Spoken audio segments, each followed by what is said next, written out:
Então, Hebreus 9, 1 a 10, o tema é o caráter tipológico da primeira aliança. Então, a primeira, às vezes nós falamos primeira aliança, outras vezes falamos, a Bíblia fala antiga aliança, né? A antiga aliança para contrastar com a nova aliança e primeira aliança para contrastar, claro, com a segunda aliança. Então, a mensagem de hoje é: você desfrutará das bênçãos da nova aliança, tanto mais você compreender o caráter tipológico da antiga aliança, né? Estou dizendo aqui que que o crente desfruta melhor da nova aliança, tanto mais ele compreende o caráter tipológico da antiga aliança, né? Então, através dos tipos, nós temos muito. O Velho Testamento fala muito de Cristo, entendeu? Aí, por isso, essa mensagem é importante, porque à medida que se você lê o Velho Testamento com sabendo interpretar a tipologia, descobrir a tipologia, você vai entender melhor o Novo Testamento. Porque, como dizia o meu professor de uma matéria chamada Análise de livros da Bíblia, ele dizia que o Novo Testamento está oculto no Velho Testamento, e o Velho Testamento está no Novo Testamento revelado, explicado. De modo que o Novo Testamento é o Velho Testamento e o Velho Testamento é o Novo Testamento, né? Porque exatamente por causa da integração da Bíblia, né? Porque a Bíblia não é um livro isolado, ela é um assunto só, né? Podemos dizer que o tema da Bíblia inteira é Cristo, né? E podemos ter o Evangelho no Velho Testamento. Nós podemos ver isso no livro de Isaías. Quanto do livro de Isaías nós não estamos pregando aplicando para a igreja?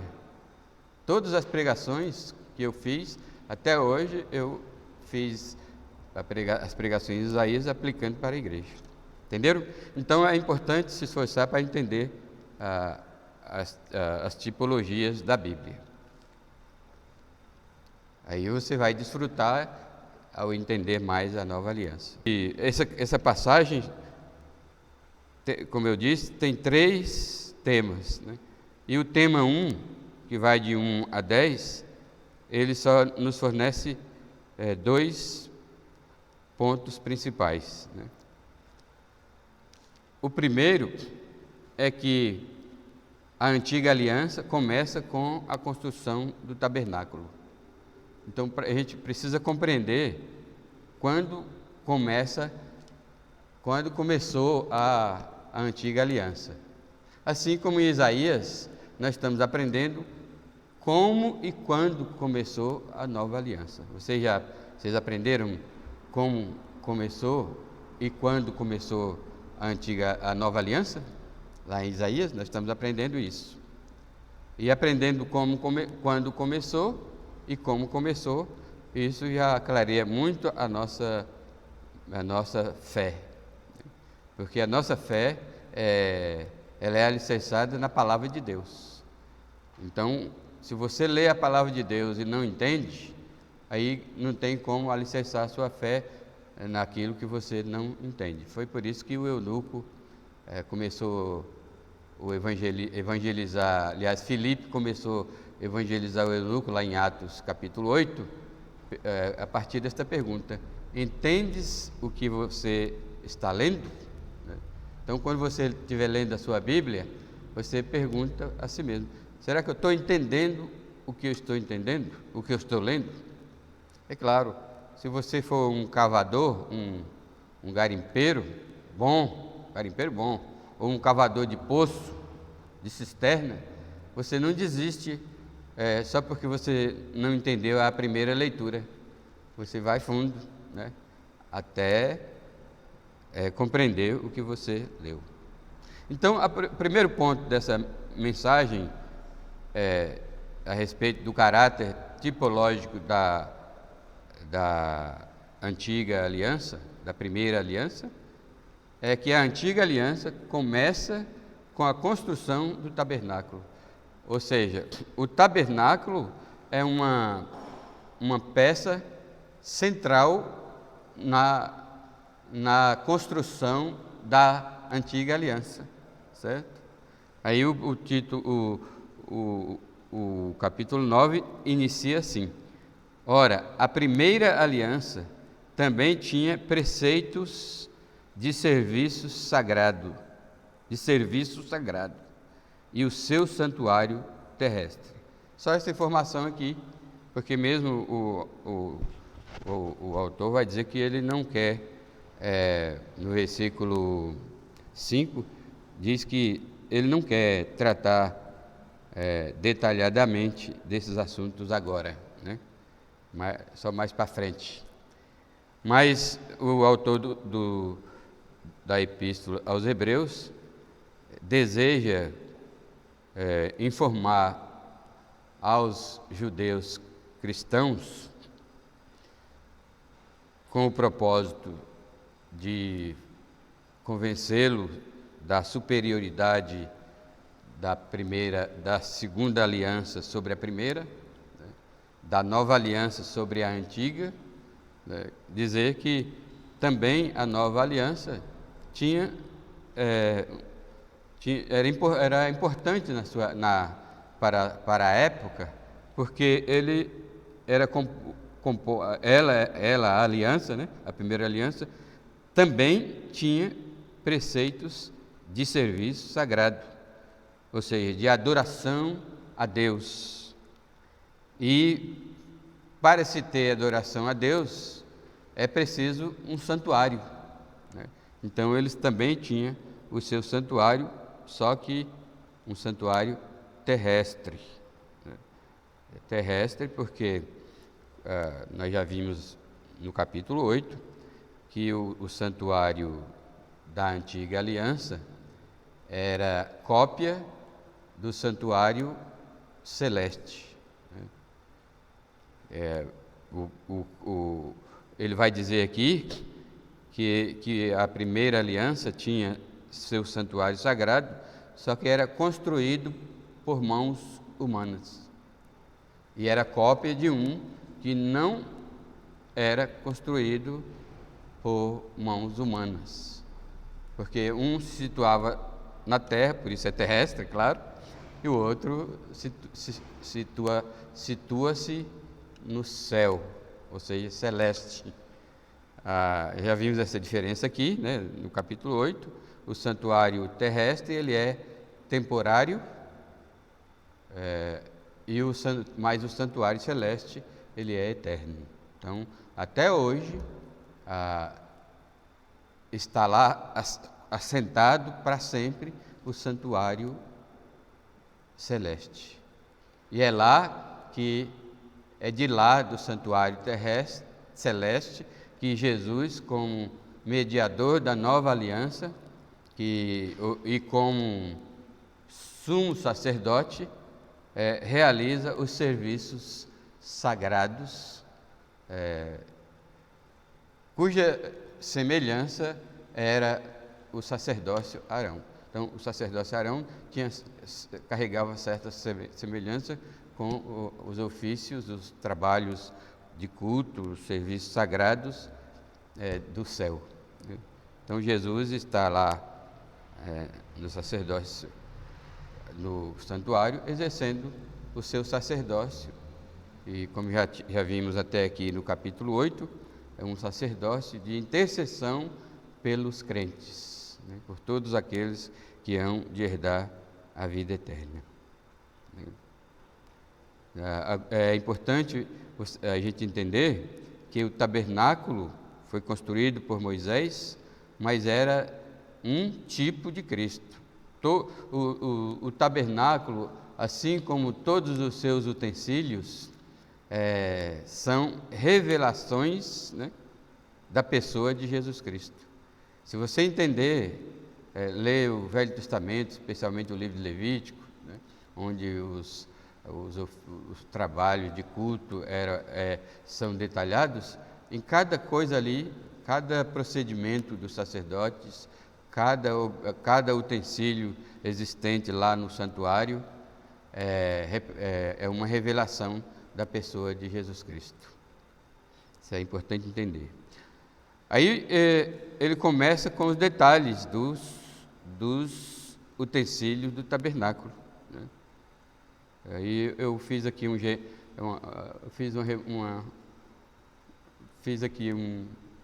uma mostragem para vocês, mas logo hoje a gente não está podendo mostrar porque está caindo.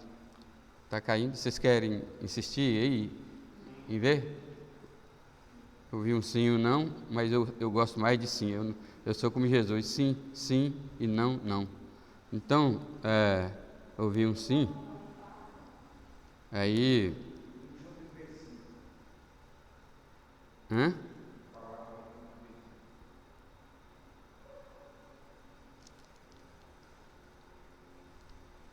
21, né?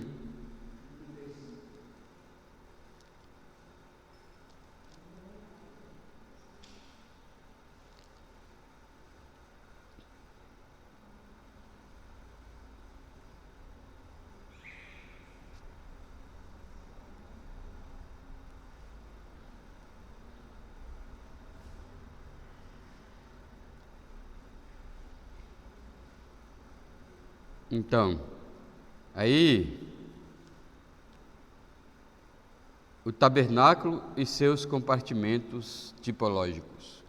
Aí o texto diz: com efeito, foi preparado o tabernáculo, cuja parte anterior, onde estavam o candeeiro e a mesa e a exposição dos pães, se chamam Santo Lugar. Dá para vocês verificar essa parte maior, que aqui o tabernáculo está cortado, né, para a gente ver o interior, né? Então essa parte maior, onde está o sacerdote lá dentro, esse aí é o que ele está dizendo que é o primeiro tabernáculo. Foi preparado, cuja parte anterior, que é esta primeira parte, é o lugar onde ficava o candeeiro, a mesa e a exposição dos pães, e se chamava Santo Lugar. Esse aqui também é chamado de Santo Lugar. Me entenderam? Aí ele continua dizendo: o segundo, né? Santo Lugar. Agora, por trás do véu, aqui eu não estou aqui para mostrar, né? Mas por trás do véu, que é essa parte menor, onde vocês estão vendo lá a Arca da Aliança, pelo menos a sombra, viu, Jane? Você não está olhando, você pediu, não está olhando, meu amigo. Olha lá, essa parte pequena, olha lá, essa parte pequena é o Santo dos Santos. A parte grande, o santuário, né? Então, aí ele explica aqui: por trás do segundo véu se encontrava o tabernáculo, que se chama Santos dos Santos. Aí ele vai dizer, ao qual, o que tinha lá no Santo dos Santos? Lá tinha o altar de ouro para o incenso, que é semelhante a esse aqui. O que mais tinha lá no Santo dos Santos? Tinha a Arca da Aliança, totalmente coberta de ouro. Tinha uma urna, e dentro desta urna, uma urna de ouro também, dentro desta urna, continha também, aqui no versículo 4, a qual pertencia um altar de ouro para o incenso e a Arca da Aliança, totalmente coberta de ouro, na qual estava uma urna de ouro contendo o maná, né? O maná, a vara de Arão, que floresceu, tudo dentro dessa urna. O que mais tinha lá? As tábuas da aliança, ou seja, aquelas tábuas da lei que Moisés recebeu no Monte Sinai, né? Que ele teve, as primeiras ele quebrou, e voltou e Deus deu outra, né? O que mais tinha lá? E por cima da arca, lá dentro do Santo dos Santos, que ficava dentro do Santo dos Santos, também tinha os querubins, né, que cobria o propiciatório, certo? E sobre ela querubins de glória, versículo 5, com sua sombra cobriam o propiciatório. Aí é só essa informação de que cada dessas coisas lá, se a gente fizesse um estudo pormenorizado de cada coisa, um estudo tipológico, nós íamos verificar que se refere em alguma medida, né, a respeito da pessoa e da obra de Jesus Cristo. A segunda coisa, hoje a pregação é curta, né? A segunda coisa fala das funções tipológicas dos sacerdotes. Então, o versículo 1 informa que a primeira aliança também tinha preceito de serviço sagrado e seu santuário terrestre. Então, o serviço sagrado era prestado pelos sacerdotes neste santuário terrestre, que é um tipo do sacerdócio de Cristo. Eu estava explicando o que é um tipo, mas lembrar que o antítipo é sempre maior do que o antítipo. O tipo é sempre mais significativo do que o antítipo é sempre mais significativo do que o tipo, porque o antítipo é a realidade, certo? Então, o tabernáculo terrestre e o serviço sagrado realizado no tabernáculo, ele era um tipo, né? E era apenas sombra, e era apenas uma representação passageira. Quando a antiga aliança foi substituída pela nova aliança, então toda tipologia só serve para nós entendermos o sentido e o valor da antiga aliança. Porque, embora a nova aliança tenha dito isso lá no estudo de Isaías, embora a nova aliança tenha substituído a antiga aliança, a antiga aliança não se tornou sem valor, só se tornou sem efeito, porque o efeito agora é o efeito da nova aliança. Só que, como eu disse de manhã, a antiga aliança ainda, os princípios, as doutrinas, as promessas, os mandamentos, todo o conteúdo da antiga aliança ainda tem um grande percentual de prática na antiga aliança. Um exemplo clássico é a permanência da lei moral. Os 10 mandamentos foi posto na antiga aliança, mas os 10 mandamentos se tornou um princípio eterno, né?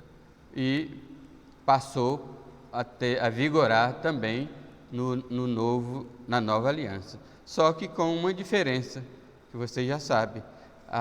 Na antiga aliança era uma espécie de teste para ver até que ponto o homem é bom. Então, se provou na antiga aliança que o homem é mau, né? Um teste para ver até que ponto o homem consegue agradar a Deus pelo seu próprio esforço, ou como dizem por aí, pelo seu próprio livre-arbítrio, né? Aliás, o fato de Israel ter fracassado na antiga aliança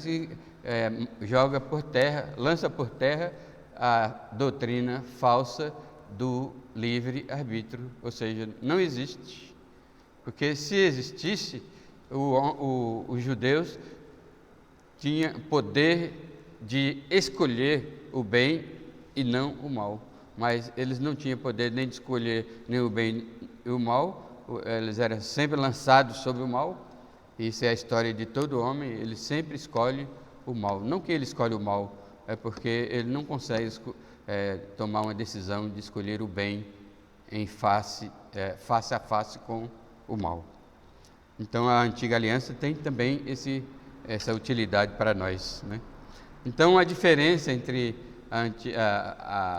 os 10 mandamentos na antiga aliança e os 10 mandamentos na nova aliança, que agora quem pratica a aliança não é o homem pelas suas próprias forças, é pela graça. O homem não decidiu obedecer os 10 mandamentos. Nós já vimos mais para trás aqui, foi no capítulo 8 mesmo, que Deus escreveu a lei no nosso coração. A lei está impressa em nosso coração. Por isso que isso faz diferença entre alguém que é simplesmente um religioso e alguém que realmente é crente. O religioso ele não consegue reproduzir pela graça a obediência, né?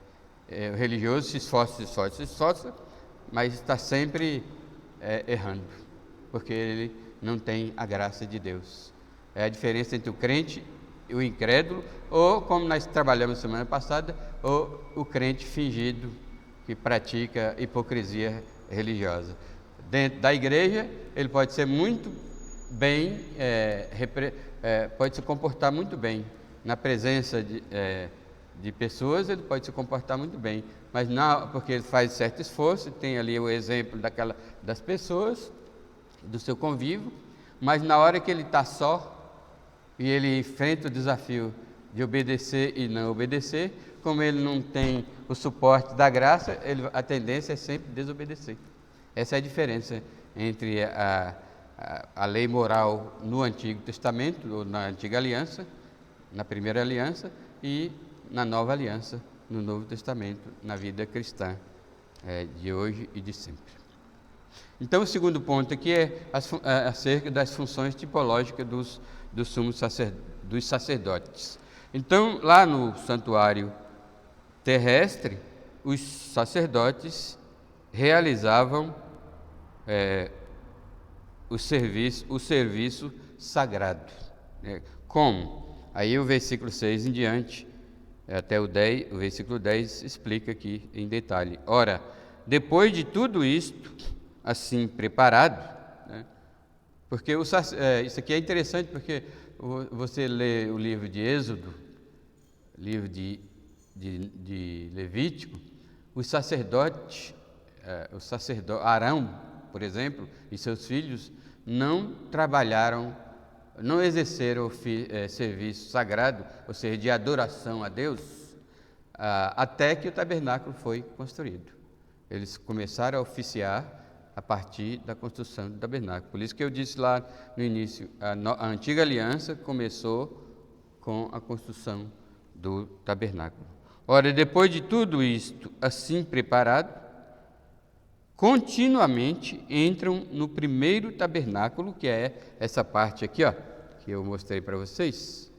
Deixa eu ver se eu consigo mostrar novamente. Está de pé lá o nosso visual? Graças a Deus. Então, eu mostrei para vocês lá Opa! Está aqui agora. Então, aí você vê o interior do tabernáculo. Essa parte maior é chamada aqui pelo o escritor do livro de Hebreus, o primeiro tabernáculo. Então, continuamente, entram no primeiro, e veja que entram, porque nesse tabernáculo, no primeiro tabernáculo, o trabalho era de muitos sacerdotes, né? Entram no primeiro tabernáculo os sacerdotes para realizar os serviços sagrados. Então lá era feito continuamente os sacrifícios, né, as oblações, como diz aqui, abluções, né, como diz aqui, e os sacerdotes realizavam esse serviço. Por exemplo, quando um judeu pecava e tinha que oferecer o sacrifício pelo pecado, ele trazia o seu animal para este santuário, certo? E lá era feito o serviço de oferta do sacrifício pelo pecado. Mas no segundo tabernáculo, que é esse pequenininho, onde a gente pode enxergar aqui a Arca da Aliança, que continha os objetos, né? A urna com as tábuas da lei, etc., né?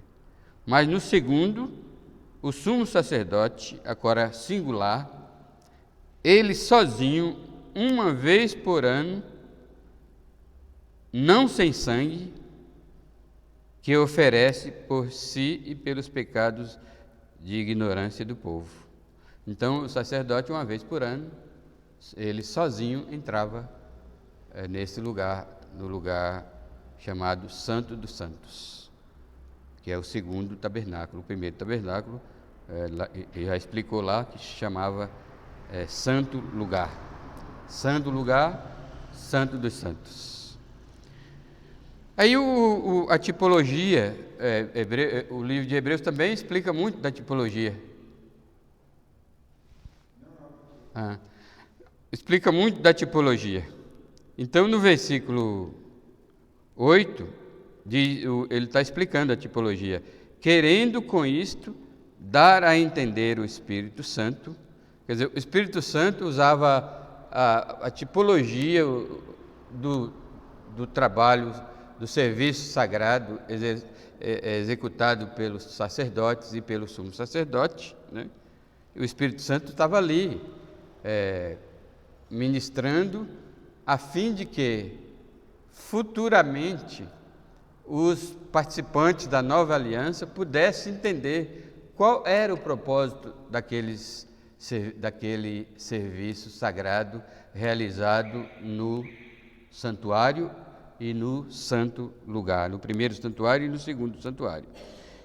Querendo com isto dar a entender o Espírito Santo que ainda o caminho do santo lugar não se manifestou enquanto o primeiro tabernáculo continua erguido. Ou seja, o propósito de Deus era, com todos esses trabalhos realizados repetitivamente, porque o serviço sagrado realizado no tabernáculo, tanto no primeiro como no segundo, tanto no santo lugar como no santo dos santos, era serviço, o serviço não era completo, né? Não era perfeito, como já foi explicado nos capítulos anteriores, né? Então, o propósito do Espírito Santo era dar a entender que, embora o primeiro tabernáculo continua erguido, só que agora esse primeiro tabernáculo aqui não se refere às divisões do tabernáculo mais não. Agora se refere no tabernáculo celestial, né? O tabernáculo celestial continua erguido, porque é eterno. Mas o segundo, esse tabernáculo eterno não tinha sido manifesto totalmente, né? Era só uma sombra do tabernáculo, da realidade do tabernáculo que existia. Aí por isso ele chama todo esse trabalho, todo esse tabernáculo terrestre construído por Moisés e todo o ofício, todo o serviço sagrado exercido pelos sacerdotes e pelo sumo sacerdote, ele está chamando de parábola. Uma parábola é uma espécie de figura de linguagem que representa a realidade, né? Que é a mesma coisa de tipo, a mesma coisa de sombra, de representação, né? Isto é uma parábola para a época presente. Então, nós devemos entender a antiga aliança como uma parábola nos ensinando no presente como a adoração a Deus é séria, é reverente, né? E como, embora temporária, ela tinha um significado eterno do que hoje nós desfrutamos em Cristo. Então, a nova aliança não, é isso que quer nos ensinar a parábola, a nova aliança não relaxou o temor a Deus, né? Não é que agora nós podemos, como alguns pensam, né? Eu sou salvo, vou para o céu, posso andar de qualquer jeito, porque eu sou salvo pela graça. De jeito nenhum. É só ler Romanos, capítulo 6, capítulo 8, né? Quando Paulo pergunta, e daí? Nós vamos viver no pecado, porque estamos debaixo da graça e não estamos debaixo da lei?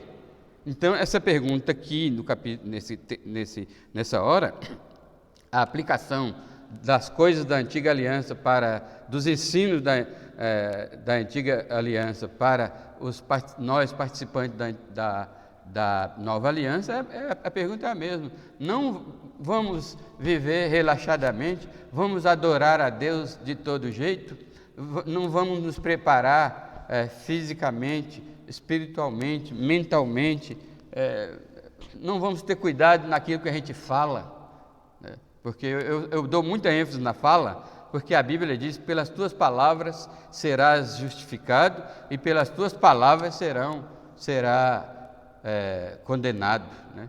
A maioria das pessoas se revelam quando fala, né?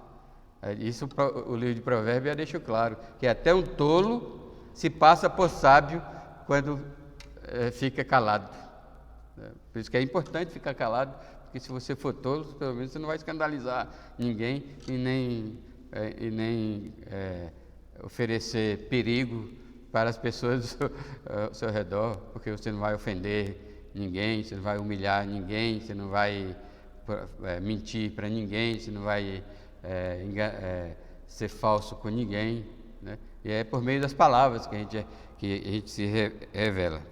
Então, aí, voltando aqui, a gente tem que ser zeloso quando entrarmos para a adoração a Deus. Como diz Eclesiastes, guarde o teu pé quando entrares na casa de Deus, né?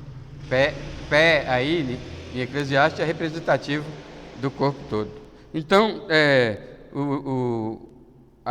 o trecho nosso aqui está dizendo que toda essa prática de serviço sagrado realizado pelos sacerdotes no primeiro tabernáculo e realizado pelo sumo sacerdote no segundo tabernáculo, ou seja, no santo lugar e no santo dos santos, é uma parábola para a época presente. E segundo esta parábola, se oferecem assim dons como sacrifícios, embora estes, no tocante à consciência, sejam ineficazes para aperfeiçoar aquele que presta culto.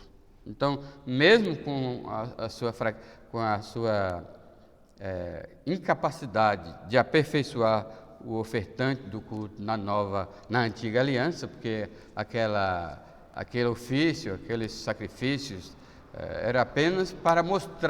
servia apenas para mostrar o que havia de vir, né? E os judeus precisavam entender, confiavam em Deus ao realizar aquele sacrifício, crendo no que havia de vir, porque o próprio Moisés tinha prometido que Deus iria enviar um profeta semelhante a ele e que todos quantos se rebelassem contra aquele profeta e não ouvisse, seria morto, né? Então, já estava apontando para Cristo. Então, todo o ensinamento do serviço sagrado realizado no santuário terrestre por meio dos sacerdotes apontava para a nossa adoração debaixo da nova aliança, debaixo da graça de Deus, em nome de Jesus Cristo, pelo nome santo de Jesus Cristo. Porque mesmo ele tem significado para nós, mesmo que nós sabemos que os trabalhos dos sacerdotes não tinham capacidade de aperfeiçoá-los, mas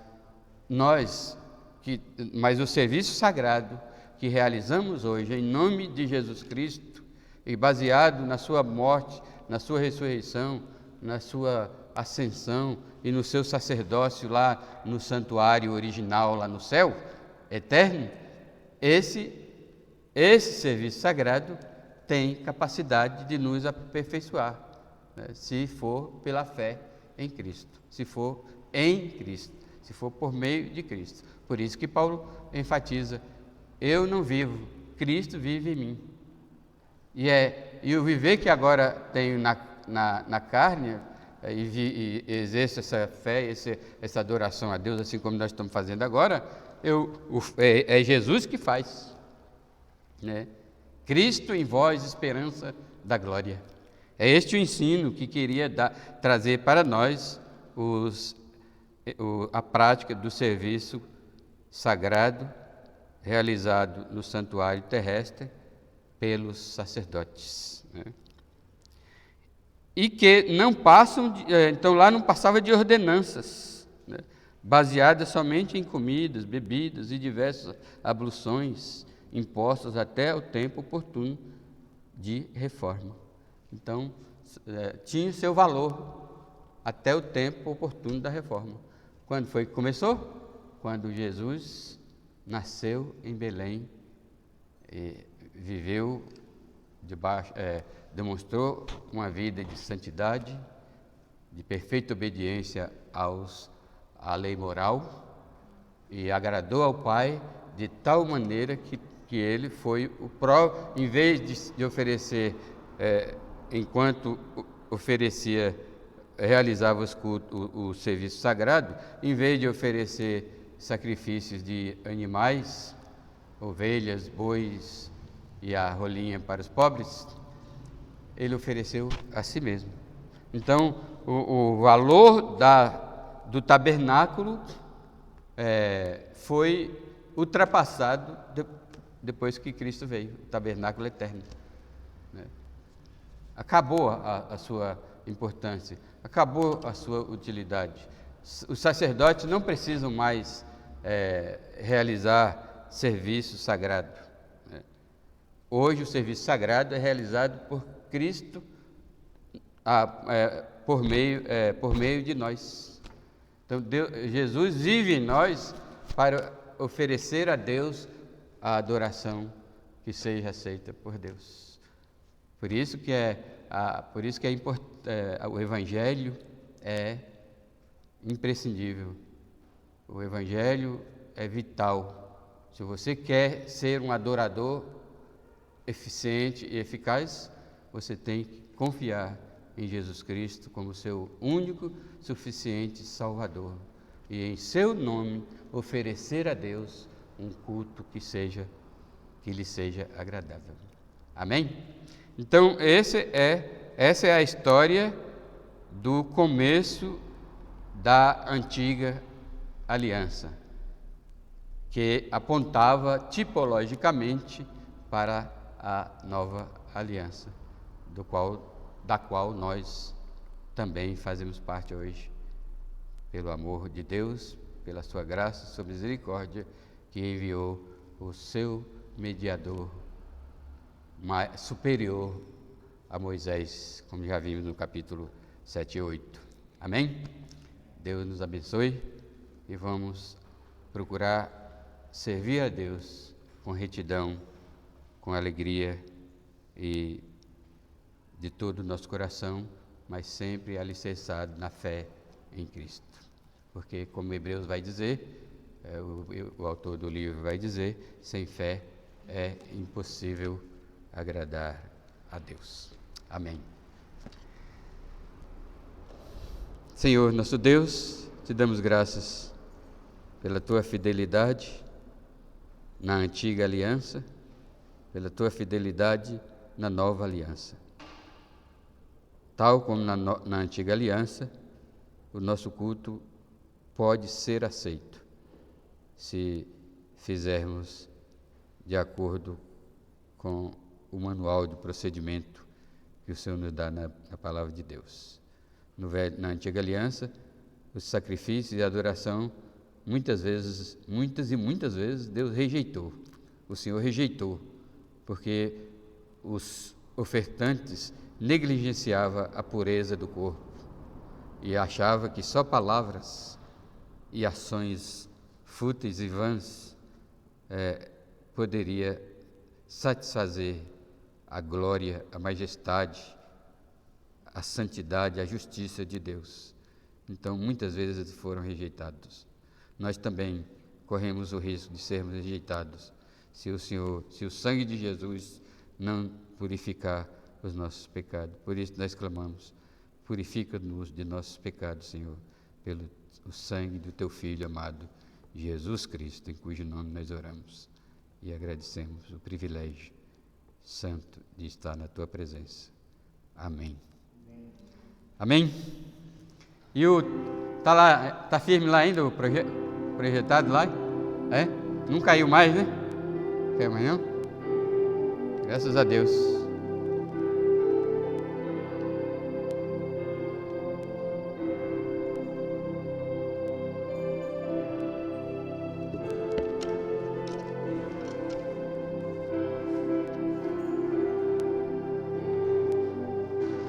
Agora ele está autorizado.